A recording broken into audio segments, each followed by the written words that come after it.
Hello there and welcome, and today you are in for a treat because we have arrived at Down House.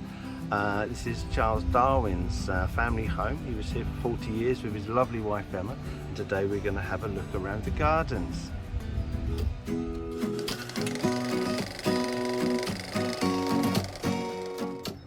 Here we are, Down House. Just came out of Darwin's house, which is absolutely amazing. Full of lots of specimens and books, as you would imagine. So let's go look around the gardens.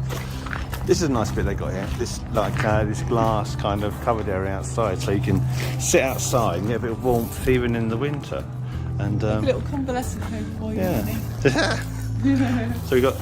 So that's covered in that's a parthenocissus of some variety. I don't know what it is until it comes out to leaf. But that's I come in before and they had birds of paradise in there. Really nice, great big specimens in the corners. They're really lovely. Good. Yeah. All right, let's continue to the next garden. Yeah. Well, it's quite interesting, Lorna. What are we looking at here? I think the trellis work here is really good. So it is very it's a really typical. nice diamond shape, but actually they've got different climbers on there. So this one is that's an akebia. I think that's really nice. I like one of those. And then we've got jasmine nudiflorum, which is your winter flowering jasmine. Some kind of vine, but I'm not quite sure. Do you know? I'm not sure what that one is. I'm not sure what that one is. Yeah, but come back and have a look. Wisteria. Yeah, you got wisteria here. Don't know what colour, but it's fully in bud. And then a vine. Yeah, it could be a grapevine, could be ornamental vine. I don't know, but I mean, it looks great. Yeah. I mean, to have those on the outside of the house, just the trellis work looks amazing. So and it what's looks beautiful, and it's out. And that tree, that's mulberry. It's a mulberry. It's really ancient. It would have been around when Charles Darwin was around. And there's a little mention of this tree inside the house on the wall. It's a little poem thing. Oh, it's very noisy with the planes. Yeah, so we're walking down like a path. Got herbaceous borders either side. It's a little bit early, but you can hear it is spring. You can hear that bird going, can't you? That bird is going for it. It sounded lovely. He needs to shut up, that bird. Shut it. Shut it. Yeah, not much saying, but we're hoping to find some of the outbuildings and glass houses they used to do his experiments in, because he used areas of the garden for his experiments. He's forever experimenting on something or other. So this is interesting. Just walking around here, you've got a lovely lean-to greenhouse. Like a kitchen garden area, isn't it? It is, yeah. This definitely is a kitchen garden. And you've got nice surrounded by water. box. Yeah. They've had a hack on that, haven't they? Look at that. Yeah, it's gone. Well, it's coming back. I don't know. I don't know. That's a brave cut Yeah. on there. Yeah, so a bit of a walled garden, or partly walled garden. Maybe the walled garden's on the other side, but this is certainly. I'll see how far it goes down. We're going to cut for two reasons. Firstly, to help tackle box blight. Uh-huh. Secondly, stop lost by tree moth caterpillars destroying them. Don't think that's going to stop the box tree moth caterpillar doing that. Yeah, there you go. This is always interesting. I do love a greenhouse. Look. So. Oh, look at these. I never thought of these. Oh, look, that's cute. So carnivorous plants in Victorian bell cloches. Because to stop people poking them. That's exactly what that's for, isn't it? Do you know what? George did that with his, Victor, the Venus flytrap plant, and he closed all Victor's mouth because I said shouldn't catch too many flies, and he kept going in and closing them, and one bite died. So you've got sundews, Venus flytrap. These are nice. They look like little mini bananas. They did, didn't they? Oh, they look fabulous. Oh, I really like these. This is what I want in my conservatory, a lot of carnivorous plants. Even the picture ones go up here nice.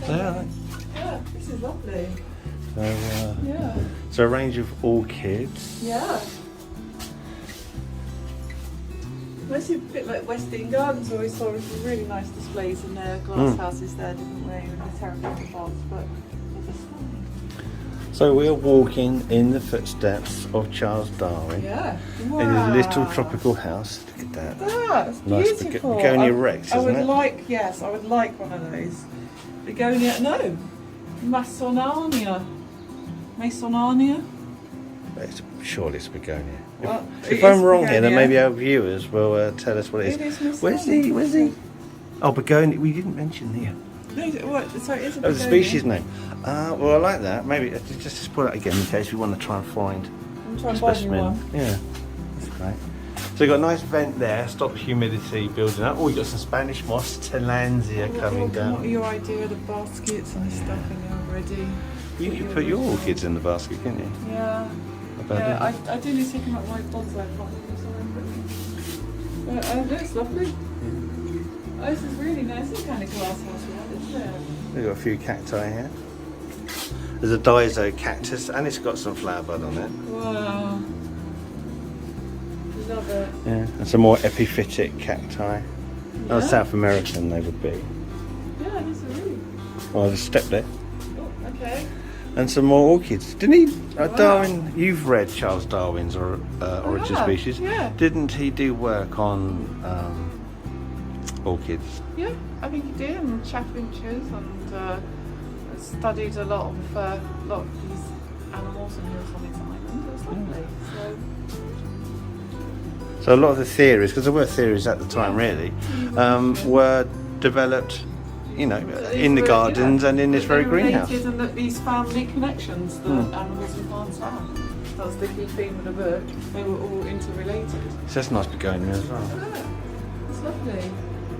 It'd be nice in that garden. And this is like Musa sikimensis. Yeah. I don't know it's red tiger, but you got those lovely sort of like stripes coming out on it. Well, that's very nice, wasn't it? So coming out of the that lean-to glass house, we have some cold frames. They've got these aren't the original covers. They're sort of like a wire sort of mesh. Yeah. But these I would have imagined in the olden days, these would have had glass covers. Very kitchen garden, isn't it? It is very kitchen, and it is. Look at this lovely wall down the side here, which would have had your fruit trees. And indeed, you do have fruit trees because you've got a fig here, and whatever these are further down. And on this side, got the main beds, which have what is it, roses? Yeah. So it would be a flower and a kitchen garden. Roses and gooseberries. Yeah. But he was an experimentalist. He was permanently on being a scientist, wasn't he? Yeah. Everything was an experiment. Everything was a trial. So he probably had trial beds, experimental beds in here, and you know, because you got to feed the family too. Well, how many children did he have? 10. 7 survived to adulthood, but 10 children. And you had your, you know, in the house we were in, which you were not allowed to video in it, but you got your staff quarters. It would have been a packed house of people, and of course, very socially affluent as well. So they would have had lots of visitors. Yeah. He was a celebrity at his time anyway. And his wife Emma, she was special. Why was she special?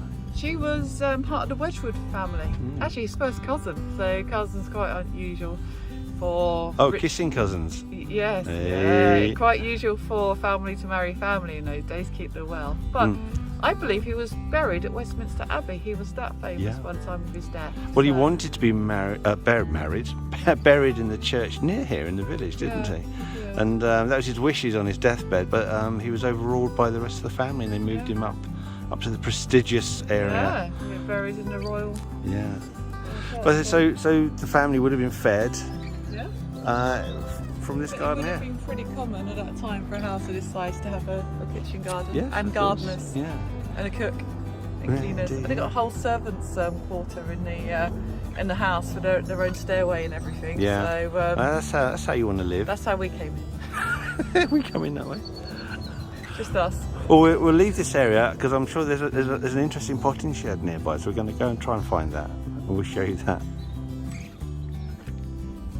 So we're passing through the kitchen wall and we're entering what looks like was a small orchard. So that's clearly an apple tree over there. Well, it's mostly apples, I think, in here. There's like a few sort of buildings that have been removed. Yeah. It's another walled garden. So this would have been cultivated. Oh, that's a nut tree, so that's Corylus, which is the cob nut here. So this another walled garden, which would have been a working garden, I imagine. But there's currently an orchard, and you know these trees. They're probably I can't see these being the original trees. They don't seem to be old enough. But probably would have had a few sheep under them, to be fair. Look at the grass down and everything. And just had that. We might have had some geese or something, some chickens. So it's very likely, isn't it? Oh, little potting shed. Oh yes, let's go and have a look in here. Let's go and have a look, see if this matches up to my collection of broken pots. Ah, laboratory.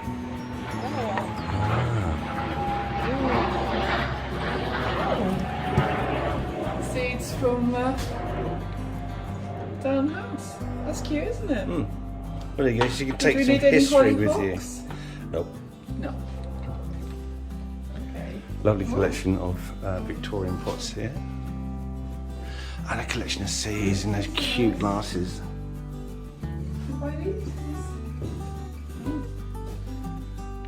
Ooh. Well, you got potatoes, which, if I'm correct, that's pink fir apple. Because they are a weird shape. Yeah. And they look like agapanthus. Wow. Oh, these are for someone. Oh, these are rhubarb horses. Yes, I love those. Yeah. Have some of those. It's lovely. And some more your Cloches. cloches. They're Yeah. very new, don't they? Someone must be Very, producing very. these again. Yeah. And there you go. Again, you're walking in the footsteps of the great man himself. Yeah. We're in his experimental potting shed. Pot collection. Ah, There it is. It's like your collection. Hey. Well done. Oh. Ah, and we're back out We to are back in the back in greenhouse. the greenhouse. Right, okay, well, let's see if there's something else that we can find. Okay. Well, we've got the kitchen gardens in front of us, and in the backdrop you can just see the back of Down House. So we've been around the gardens, we've been around the house. Yes. What are our conclusions? I mean, the house is lovely. I mean, it's for a historic day out to learn more about Darwin. I mean, it's really lovely. And it's been a really pleasant day to get around the gardens. I mean, the kitchen garden looks great. I mean, it's really good. But that's it about it, really. So it's just a little bit of an orchard, a bit of a kitchen garden. There isn't much sort of horticulturally to hold your interest there. No. But the setting of it is beautiful. You know, the historic nature of it is really nice. Yeah, you do get a sense of Charles Darwin in the house. You don't get a sense of Charles Darwin outside the house, really. You get a little bit in the laboratory, you get a little bit in the lean-to glass just house, but snatches not. of it. It feels a little bit more stripped out. We did come maybe 10 years ago, and it feels a little bit more stripped out since then. Yeah. Some of the rooms are a little bit empty, you know, they're just a little bit devoid of character. So it does feel like there is less here.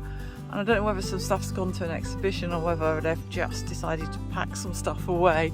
I'm not quite sure, but it's really worth coming, and it's a lovely day out. I mean, I do like the kitchen garden, especially the fact it's a working kitchen garden. Okay, I've got 2 more questions for you. Okay. Would you come back? Not immediately. And is it thumbs up or thumbs down? Thumbs up. Thumbs up. Thank you. And thank you for taking us around and having a chat with us. And we'll see you or me in the next video. Bye-bye.